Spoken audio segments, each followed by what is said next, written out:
Hi guys, it's Chelsea with Pittsburgh's CW Green Team. I'm here with Rocky Bleier, the star of the one-man show, the play, The Rocky Bleier Story. So how did this play come about? What was the inspiration for it? A couple of years ago, I thought it'd be great to be able to tell all the Steelers stories, or at least from our decade and era, and the guys that played during the 70s and so on, and we all had stories, and put them together in some kind of form or manner. And then I needed somebody to write it, because I'm not a writer to do that, and so I had discussed it with Gene Collier, who ultimately wrote this play, but he goes, oh, no. He said, all those stories have been told. You can find them in books. I think there's more about your life and your story that needs to be told. So it was really Gene's input that changed the course and direction of what we were going to do and try to get accomplished. So we said, okay, fine, let's move ahead in that direction. That's how it got started. And then Gene wrote a play about it. So what kind of sessions would you and Gene have while he was writing? Well, so we talked to Gene had an idea, and so we talked about, we talked about my life, and we talked about some things, and so I had written a book, so a lot of that stuff was in there too, just about the background, and then we talked about specific feelings and changes. He said, "What do you think about this?" So, which gave me another voice to be able to talk about some of the things in Vietnam and what we did in the mission. Of veterans, and then what is happening today. So the underlying theme is the randomness of life. That people say, well, things happen for a reason. Well, they don't.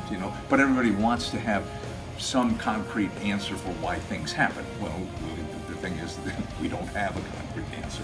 Well, it's supposed to happen. No, it doesn't supposed to happen. And it's really how you. And I think the underlying theme there is how you react to the situations that do happen randomly within your life. Now, how different was it for you performing on a field in a stadium and bringing it to the stage? Do a couple things. Sure, you're coachable, hopefully. You work within a team effort. You have to hit certain spots or marks or blocking, as they say in the theater. So all that came. Most of my life thereafter is that I did give presentations. So I would talk to corporations,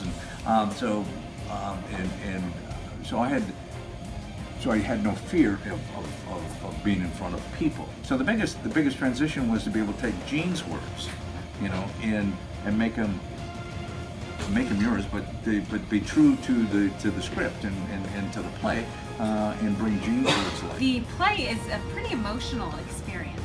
Yes, it is. I think that the other thing about this play, the other thing about this period of time is we talk about the 70s Steelers.